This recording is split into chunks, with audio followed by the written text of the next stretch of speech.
Anúncio confidencial na primeira página do jornal Times. Você é feliz? Se não for, consulte o Sr. Parker Pyne na rua Richmond, número 17. E é assim que o nosso detetive amador se apresenta e ele vai resolver vários casos que eu vou contar hoje para vocês. Sou a Deia e você está na playlist da Agatha Christie. Vem comigo! Oi gente, tudo bem? O último livro do ano e eu trouxe para vocês o Detetive Parker Pyne. Ele reúne aqui 12 contos que Agatha Christie escreveu entre os anos de 1932 e 1933. Eles foram publicados em revistas e depois reunidos numa coletânea que foi lançada em 1934. Esse post está cheio de spoilers, então fica ligado. Antes da gente começar, eu quero contextualizar um pouquinho quem é esse detetive. Mas primeiro eu quero agradecer ao José Cláudio. Ele me presenteou esse livro aqui, o Detetive Parker Pyne, quando eu tinha 16 anos de idade. E foi lá na década de 1990, então um beijo grande pro Zé, muito obrigada. Guarda esse livro com todo carinho na minha coleção. Bom, o Detetive Parker Pyne, ele já era um senhor aposentado. Agatha Christie vai descrevê-lo como um homem grande, careca, com óculos pesados e olhinhos brilhantes. Ele trabalhou por 35 anos como funcionário público no setor de estatísticas.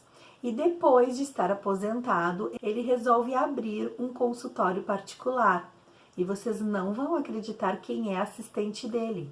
É a senhorita Limon, a jovem assistente que anos mais tarde será secretária de Hercule Poirot. O Sr. Parker Pyne, ele classifica os problemas em 5 grandes categorias.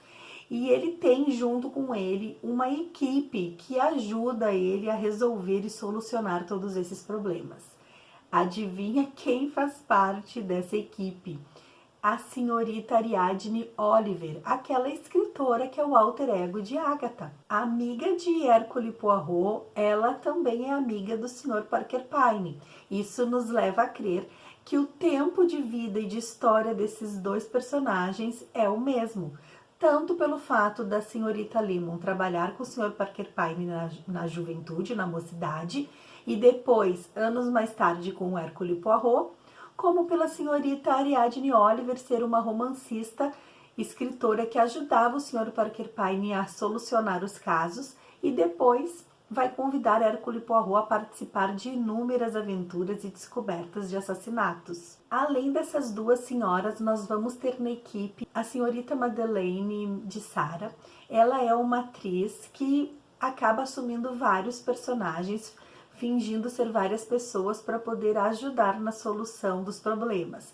E nós vamos ter também um belo rapaz chamado Claudet, que também vai participar de alguns enroscos aí.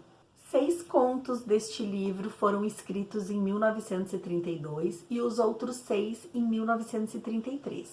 Aqui a gente tem 2 contos do Parker Pyne, um de 1935, que é Os Problemas da Baía Pollenza, e o outro de 1936, que é O Mistério da Regata. Se você ficou curioso, entra depois lá nos cards, eu vou deixar aqui o link dessas 2 histórias, porque eu já contei aqui nesse canal. E assim como Hercule Poirot e Miss Marple, o Parker Pyne também vai ser levado para a televisão. Numa série da Thames TV, da emissora de Londres, foram produzidas 2 tramas de 10 horas baseadas nos contos O Caso da Senhora de Meia Idade e O Caso do Soldado Insatisfeito. E o ator que interpretou o Sr. Parker Pyne foi Maurice Derham. O primeiro conto, O Caso da Mulher de Meia Idade, é ótimo, gente. Vocês não vão acreditar. A senhora tem apenas 48 anos, nem é tão velha assim. Mas ela sente que o seu marido está dando muita atenção para uma funcionária do escritório. Todo dia pela manhã o esposo fala que vai chegar atrasado, porque vai levar para jantar, ou porque vai mostrar a cidade, ou porque vai ajudar algum problema de uma mocinha que é datilógrafa em seu escritório. E coitadinha, ela não tem quem ajude, e os irmãos envolveram-se em problemas, e isso e aquilo. e a sua esposa está infeliz, insatisfeita, não acredita que o George, seu esposo, seja capaz de fazer isso com ela. A senhora Pagton vai então até o escritório do Sr. Parker Pyne e coloca toda a situação. E ele informa que no dia seguinte ela receberá algumas cartas de orientações e pede que ela cumpra tudo que está escrito ali naqueles papéis.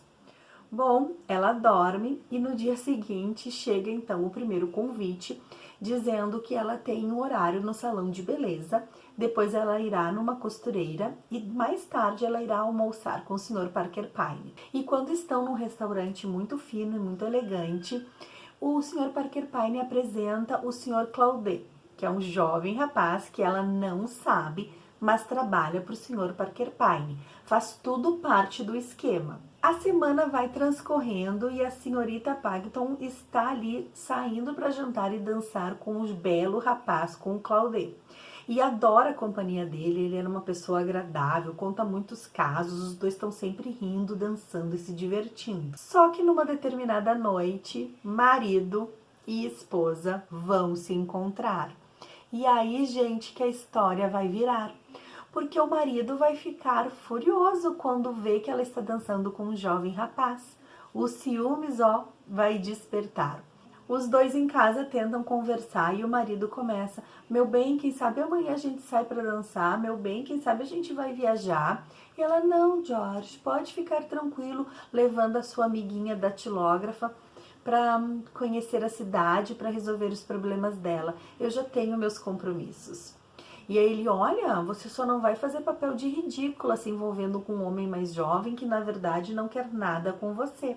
E aquela alfinetada dói lá no peito, né, da senhora Pagton, e aí ela pega e compra um relógio bem caro, bem elegante e presenteia o Claudet. Quando o rapaz abre e vê que é um presente caro, ele fica ofendido. E ele diz: eu não acredito que você fez isso, você estragou tudo. Porque você pensa o quê? Que eu sou um gigolô, que estou vivendo às suas custas? Claro que não, eu gosto da sua companhia, eu gosto de estar com você. Mas então, a partir de agora, acabou a nossa relação. Toma aqui o seu presente, eu não quero mais, e vamos deixar as coisas desse jeito. A senhora Pagton toma um choque, porque ela não esperava aquela reação. Ela foi atrás do que o George tinha dito e achava realmente que o rapaz estava somente interessado no seu dinheiro. Aí ela volta para casa muito chateada, o marido já está lá esperando por ela, porque ele não está mais saindo. Depois de tudo que aconteceu, ele ficou com tantos ciúmes que agora ele passa as noites em casa só controlando o horário que ela vai retornar. E aí ele vê que ela chega muito triste, mas ele não pergunta o que foi. Ele começa a dar carinho, abraça e diz: meu bem, você queria tanto ir para a Riviera Francesa, vamos viajar, vamos tirar umas férias só nós dois. E ela responde: tá bom, George, faça como você quiser.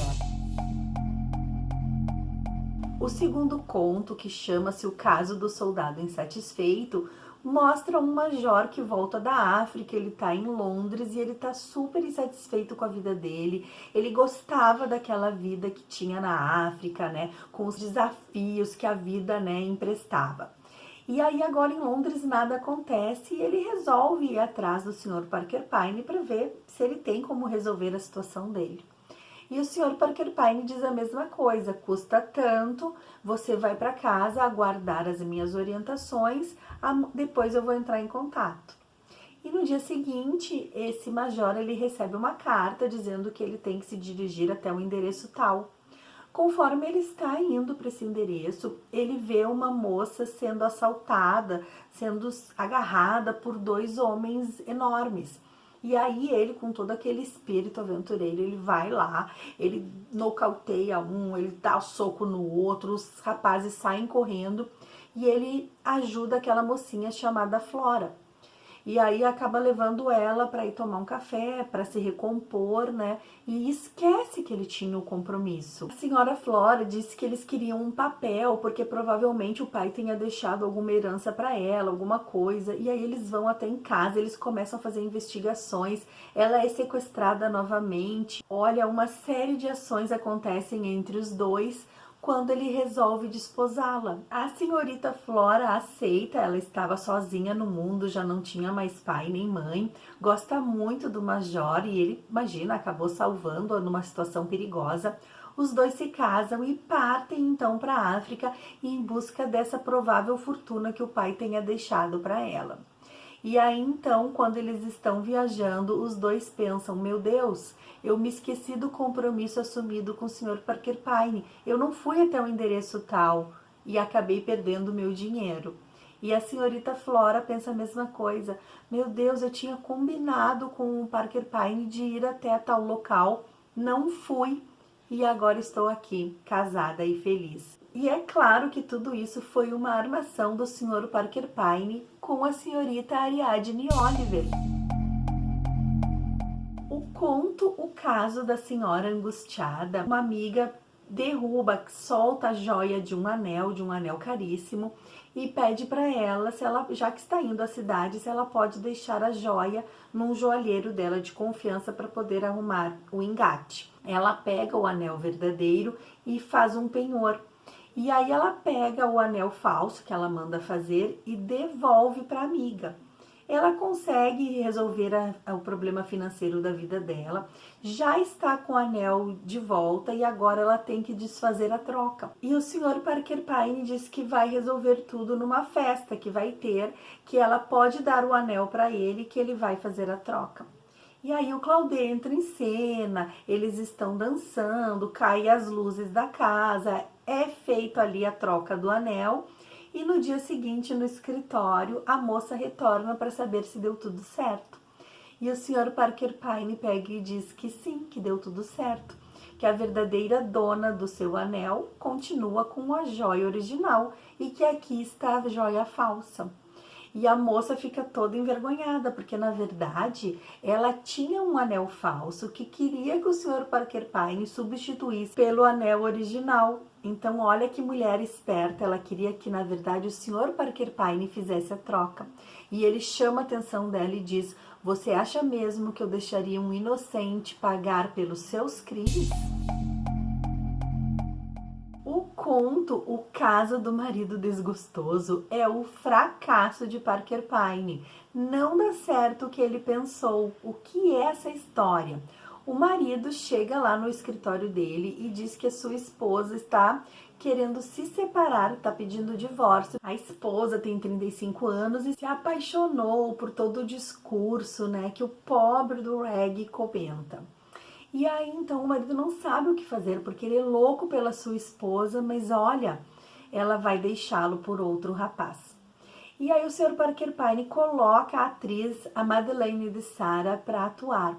Ela começa a jogar golfe com o marido, ela começa a se insinuar para cima dele, ela dá um beijo nele e o marido fica todo envergonhado porque ele não quer seguir aquele plano. Ele tem medo da esposa, ele quer ficar com a esposa, mas isso gera um ciúmes que a esposa vai desistir de casar com o pobre do Reg para poder voltar com o marido. Por que é um fracasso? Porque durante esse jogo de sedução com a Madeleine, o homem se apaixona de verdade pela amante. Ele não quer mais voltar com a esposa. Ele diz: olha, você não joga golfe comigo, você não me valoriza.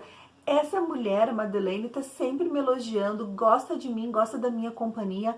Pode ficar aí com o seu novo namoradinho, que eu vou ficar com ela. Claro que nada disso acontece. Lá no escritório chegam todos os envolvidos e o Sr. Parker Pyne tem que dizer que a Madeleine é uma atriz que foi contratada para resolver isso. Então, ó, não deu certo a estratégia do Sr. Parker Pyne, porque apesar da esposa ter ficado super ofendida, com muitos ciúmes do marido e querendo retornar o relacionamento, o marido descobriu que não amava tanto assim.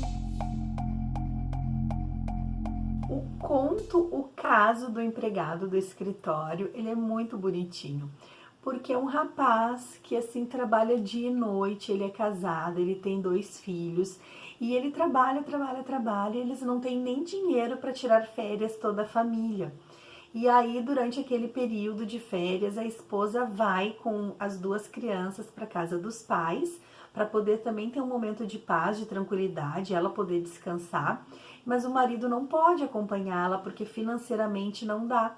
Então ele vai até o escritório do Sr. Parker Pine e ele diz: olha, eu queria muito uma aventura, eu queria muito viver uma coisa que eu pudesse me recordar mais adiante, mas eu só tenho 5 libras. Será que o senhor consegue fazer alguma coisa para me deixar feliz com 5 libras? E claro que não é o suficiente, mas o Sr. Parker Pine vai mexer os pauzinhos, vai conversar com um amigo que tem que transportar uns papéis em segurança até a França.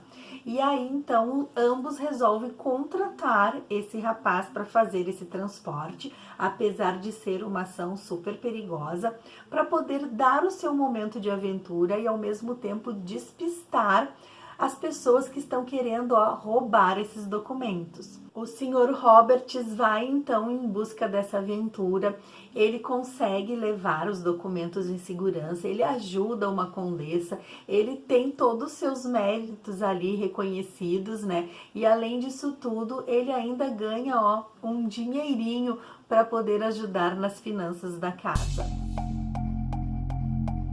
O Caso da Milionária é o último conto escrito em 1932 e ele vai trazer aqui a senhora Abner. O que acontece com ela? Ela foi uma pessoa muito pobre, ela e seu esposo, e os dois trabalham uma vida inteira e eles conseguem juntar uma enorme fortuna. Ela se encontra agora já na velhice, né? Sozinha, com uma fortuna, com muito dinheiro para gastar. Ela já tem tudo, casa no campo, casa na praia, ela tem milhares de coisas e nada mais a satisfaz. Então ela vai até o escritório do Sr. Parker Pine e fala para ele que ela está disposta a dar o dinheiro que for necessário, desde que ele traga de volta a sua felicidade. O Sr. Parker Pine analisa tudo e diz para ela: olha, vai ser difícil. A senhora vai ter que esperar um pouco eu organizar todas essas coisas e vai sair para a senhora um montante de 1.000 libras. A senhora Abner, que é mão fechada, porque afinal de contas ela é bem esperta com toda a sua fortuna, ela dá o cheque, mas diz: Senhor Parker Pine, se o senhor me enrolar, eu vou lhe processar e eu vou tirar até o seu último centavo. Mas o Sr. Parker Pine organiza tudo, leva a senhora Abner para um médico oriental. E esse médico oriental ele vai hipnotizá-la e vai drogá-la. Quando a senhora Abner acordar, uma semana depois, ela vai estar no campo. E aí todas as pessoas à sua volta vão dizer que ela não se chama senhora Abner, ela se chama Hannah. E ela tem que trabalhar, que ela ficou doente, mas que agora ela está bem e que ela pode voltar aos afazeres. A senhora Abner está naquela casa e ela começa a ver fotos dela com outras pessoas, e ela não acredita que ela é pobre e mora ali, porque ela tem certeza que ela se chama senhora Abner e que ela é uma velha milionária. Só que ela lê numa manchete de jornal que uma pobre mulher chamada Hannah acordou numa cidade tal, que disse que não era aquela personagem e acabou sendo internada num hospício para louco. E ela percebe que tudo isso foi armação do Sr. Parker Pine. Trocou a Hannah de lugar com a senhora Abner e agora a pobre da Hannah estava lá, internada num hospício. Com medo que acontecesse a mesma coisa com ela, ela fica quietinha, pensando em como ela vai fazer para retornar a Londres e desmascarar o Sr. Parker Pine. Ela resolve que vai trabalhar dia e noite, que na primeira oportunidade, quando ela tiver dinheiro suficiente, ela vai retornar. E durante esse meio tempo que ela está trabalhando, ela se descobre uma mulher feliz, ela se apaixona por um outro senhor que também é viúvo, Joey. Os dois resolvem casar e comprar uma fazenda. Só que nesse meio tempo, o Sr. Parker Pine retorna e diz para ela: a senhora está pronta para voltar à sua vida anterior? Como assim, seu pilantra? Você me roubou, você me deixou aqui trabalhando, passando necessidades. Eu que sou uma mulher rica, posso ter tudo que eu quiser. E aí ele diz: mas a senhora foi feliz durante esse período? E a senhora Abner reconhece que sim, que ela foi muito feliz. E ela diz assim para ele: olha, eu vou te dar uma procuração, Você pode doar toda a minha fortuna para os hospitais, para os orfanatos, para o que o senhor quiser. Só me compra uma fazenda, que eu e o meu velho John vamos ficar por lá e sermos felizes juntos. O conto Você Tem Tudo o que Quer vai mostrar o Sr. Parker Pyne numa viagem de trem. E a senhora Elsie, que é uma mulher muito rica, carrega sempre consigo uma frasqueira. E nessa frasqueira tem muitas joias. E o que acontece? Durante esse trajeto, começa a pegar fogo num vagão, todo mundo sai correndo e quando o Sr. Parker Pyne vê, alguém já roubou as joias da senhora Elise. E aí começa uma investigação, ninguém sabe, ela é revistada, ninguém sabe aonde estão as joias e ele se dá conta de algo e manda um telegrama. O esposo da senhora Elise estava esperando na estação de Veneza, onde tudo aconteceu. Ele se encontra com o Sr. Parker Pyne e entrega para ele uma caixa. E nessa caixa estão todas as joias. Gente, durante o trajeto, uma moça tinha que fingir que estava roubando as joias da senhora Elise, colocá-las todas num saco e jogar pela janela. Na verdade, não eram as joias verdadeiras, eram joias falsas. Seu esposo já tinha substituído todas elas por réplicas, porque ele precisava de dinheiro, já que ele estava sendo chantageado.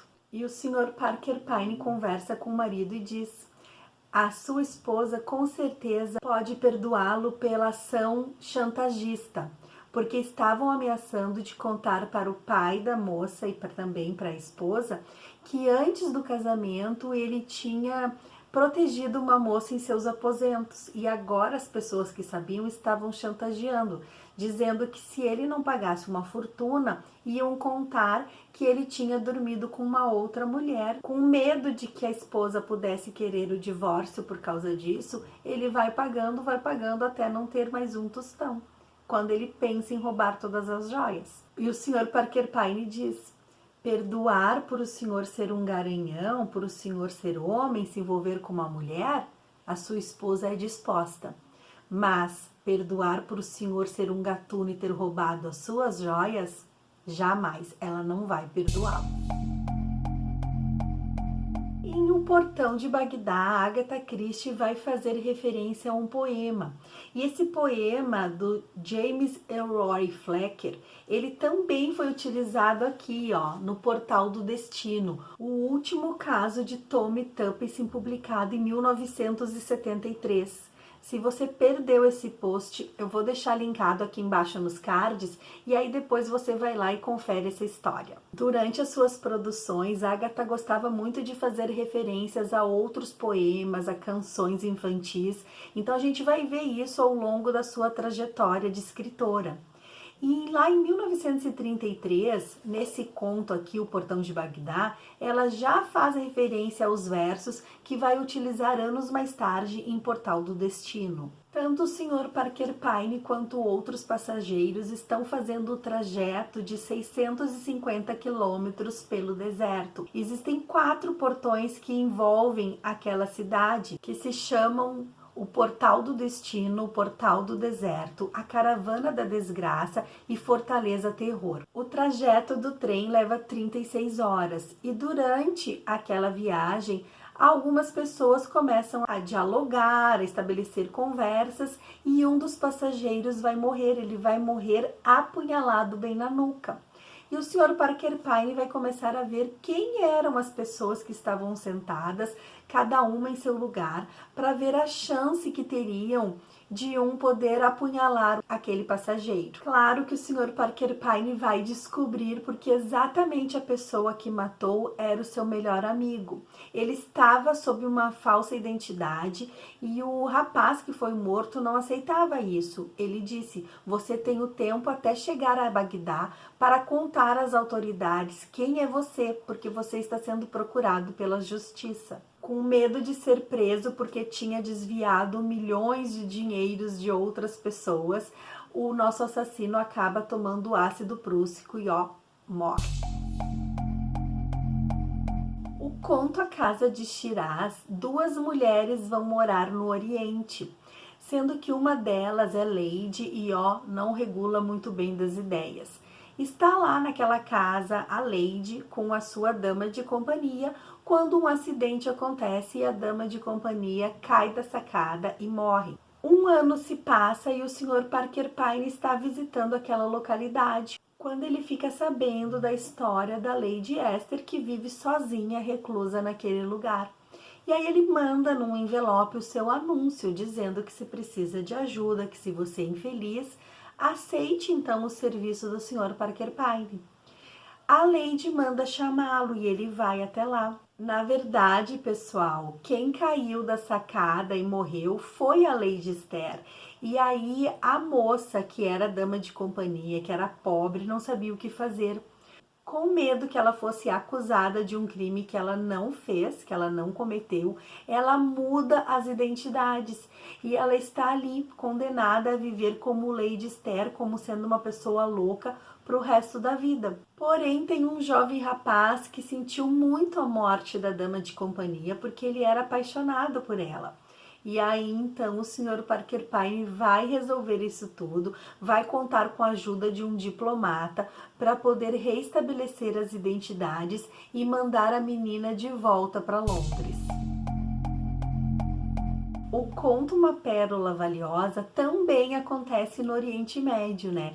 Tem um grupo de pessoas que estão viajando e conhecendo as ruínas e conhecendo artefatos, tem ali arqueólogos, pessoas interessadas naquele universo. A gente tem que lembrar que a Agatha Christie, em 1930, casa com seu segundo esposo, que é o Max, e ela começa a acompanhá-lo nessas escavações arqueológicas. Então ela conhece bem aquela região do Iraque, do Irã, ela conhece Bagdá, ela conhece a Pérsia, ela conhece vários lugares porque ela está acompanhando o seu marido em escavações.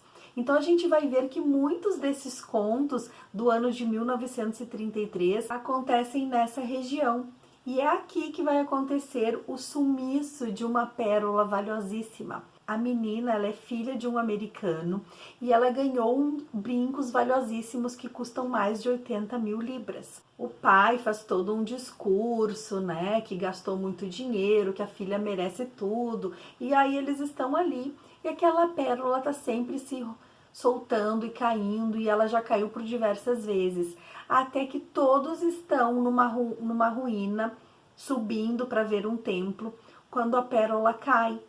E um rapaz se ajoelha, pega a pérola, prende de novo no brinco e daqui a pouco a pérola some.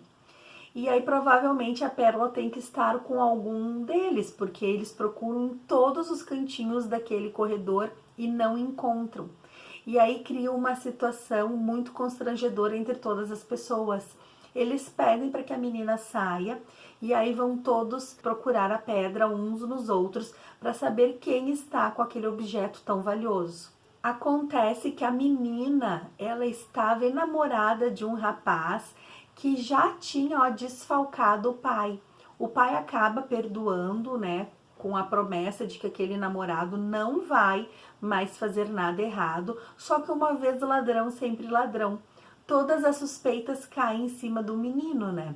E aí o pai faz questão de também ser revistado, porque ele diz assim, olha, daqui a pouco a minha filha vai achar que isso foi uma armação para separar o casal. Então eu também quero ser revistado. O Sr. Parker Pyne revista todos eles, ninguém descobre a tal da pérola e todo mundo volta para o acampamento arrasado. E quando estão no acampamento, a moça vai procurar o Sr. Parker Pyne e diz que tem certeza da inocência do namorado, mas que se isso não for resolvido, vai criar um clima, uma tensão entre eles e o pai não vai deixar os dois casar. Então ela precisa dessa solução. E claro que o Sr. Parker Pyne vai resolver o mistério, porque na verdade, quando aquela pérola cai e o arqueólogo pega para colocar no brinco dela de novo, é aí que ele finge que está colocando e ele esconde a pérola. Depois ele larga uma pedrinha no chão e faz o barulho dizendo que seu brinco caiu de novo. Na verdade, ele já tinha roubado a pérola tempos antes. Só que ninguém percebeu aquilo. E aí, então, o Sr. Parker Pyne vai conversar com o arqueólogo e diz que na verdade aquela pérola nem é tão valiosa assim, era mentira do pai da moça que tinha pago um valor exorbitante e que se ele não devolver a pérola, ele vai ser incriminado por roubo.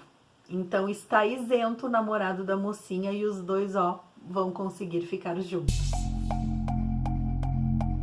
O conto Morte no Nilo foi escrito em 1933, mas depois, em 1937, Agatha Christie vai escrever Morte no Nilo, trazendo então Hercule Poirot na solução de mais um dos seus mistérios. Mas nesse conto aqui, publicado em 1934, Morte no Nilo vai trazer uma mulher super rica que quer o barco só para ela. Porém, junto com a sua comitiva está também o Sr. Parker Pyne. A senhora briga, reclama, porque afinal de contas ela tinha pago para somente os seus familiares estarem no barco. Numa visita a um templo, todo mundo desce. Desce o esposo, desce a sobrinha, desce o secretário e desce uma espécie de dama de companhia e enfermeira que acompanha sempre a família. Fica no barco somente a senhora rica com o Sr. Parker Pyne, porque ela manda um bilhetinho, uma carta para ele pedindo que se encontrem, porque ela quer conversar sobre uma coisa muito importante e está disposta a pagar, muito dinheiro. O Sr. Parker Pyne estava de férias, mas diante de uma oferta tão generosa, ele aceita e permanece no barco. E a conversa é que a mulher está desconfiada de que o marido está a envenenando. E para ela, a lealdade é tudo.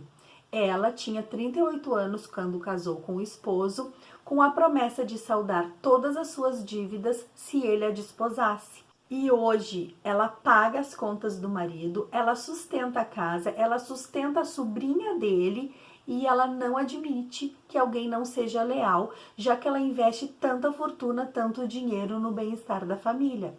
O Sr. Parker Pyne promete que vai investigar, só que nisso a mulher morre envenenada por estricnina. E aí quem foi que matou? Será que é o marido? Não, gente, não foi o marido. Na verdade, o secretário é que estava armando tudo isso. Ele queria que o dinheiro fosse logo para o seu patrão, para que ele pudesse se casar com a sobrinha. O secretário é preso, a menina não fica com ele, mas vida que segue, né? E o oráculo de Delfos, nós vamos ter algumas pessoas ali também na região da Pérsia. E aí vai ter uma mulher que está acompanhando seu filho jovem, ele quer muito ser arqueólogo, ele adora a parte antiga da civilização, tudo ele se emociona, ele fica encantado, só que a mulher não aguenta, a mãe do rapaz não aguenta, ela gosta de tecnologias, de modernidade, e ela não queria estar lá, mas por causa do filho, ela investe todo o dinheiro naquele rapaz, é filho único, ela já é viúva e ela quer muito a felicidade do filho, né?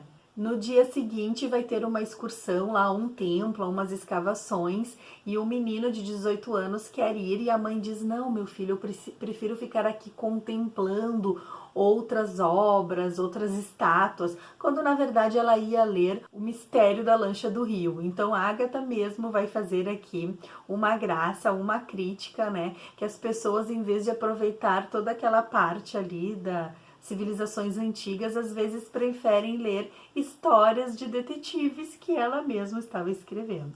Chega o cair da noite e a mulher recebe então um bilhete dizendo que o filho foi sequestrado e que não pode chamar a polícia nem avisar ninguém, caso contrário eles vão cortar as orelhas do filho. Ela se angustia, ela tá num hotel, ela não conhece ninguém, ela não sabe se chama a polícia, o que ela faz, mas ela sabe que tem ali um inglês muito simpático, muito carinhoso, que tinha dado atenção a ela, e ela resolve recorrer a esse homem que se chama Sr. Parker Pyne. Os dois conversam e o homem orienta para que ela avise ao hotel que o rapaz não retornou, para que eles comecem a fazer uma busca, né? Mas que não fale nada sobre o sequestro. E assim a mulher diz: comenta na recepção com o gerente do hotel que o filho de 18 anos não voltou da excursão e que ela está preocupada. No dia seguinte, o filho ainda não tinha aparecido, mas a mulher recebe uma nova carta, um novo bilhete, dizendo que os sequestradores entendem que é difícil levantar um dinheiro tão alto, mas que eles aceitam então um colar que ela tem que vale mais de 100 mil libras. O Sr. Parker Pyne pergunta se ela não se importa de dar o colar em troca da vida do filho, e a mulher diz que não, que ela faz tudo, é filho único dela, ela ama muito aquele rapaz. Mas aí o Sr. Parker Pyne tem a ideia de substituir as pedras, de chamar um joalheiro para poder fazer as mudanças. E assim eles fazem, separam todas as pedras num saquinho, entregam para a senhora e dizem que vão entregar o colar falso para fazer a troca do filho. Como a mulher tem muito medo, ela pede para o Sr. Parker Pyne ir então até o local do encontro para fazer a troca. E assim que o Sr. Parker Pyne sai com o colar falso, chega então o Sr. Thompson, que era um outro hóspede, assim meio carrancudo, meio sério, né, trazendo o filho. E a mulher não entende nada, porque ela chegou a suspeitar que o Sr. Thompson estava envolvido naquele sequestro. Na verdade, o Sr. Thompson é que era o Sr. Parker Pyne verdadeiro. O outro tinha armado tudo isso, tinha utilizado o nome dele para poder roubar o colar. Ele finge que era o Sr. Parker Pyne para dar credibilidade ao personagem. E quando o Sr. Thompson, que estava viajando com um nome falso, escuta o seu nome, aquilo deixa-o assustado e ele começa a ficar atrás dos dois para poder descobrir o que é que estão tramando. E isso de viajar sob outro nome, Agatha Christie também vai utilizar aqui no conto de 1935, quando o Sr. Parker Pyne se registra com o nome de Christopher, para poder esconder a sua identidade. Existe uma menção de que o nome original do Sr. Parker Pyne seria J. Parker Pyne. J seria o nome dele, mas ninguém sabe se significa José, Juan, e Parker Pyne seria o sobrenome. Para fins comerciais, ele utiliza somente os dois últimos nomes, mas a letra J a gente não sabe de fato qual seria o significado. É isso, gente. No nosso último livro do ano, eu contei aqui 12 contos do detetive Parker Pyne, que anuncia sempre a felicidade. Se você está em busca de sua felicidade, não fique sentado aí, vá atrás. Procure resolver da melhor forma possível, porque a gente veio para esse mundo para ser feliz. E é isso que eu desejo para vocês no ano que vai nascer. Muita saúde, muita paz, muita felicidade. Vá em busca dos seus sonhos, não se acomode por aí. Aproveite essa vida que Deus te deu. E eu espero encontrá-los no ano que vem para que a gente dê continuidade, né, a essa playlist, que a gente conheça outras histórias e outros contos dessa escritora maravilhosa. Então eu vou me despedindo por aqui. Uma ótima virada do ano. Tudo de bom para vocês e a gente se vê o ano que vem. Um beijo grande, fiquem com Deus e até lá. Tchau, tchau.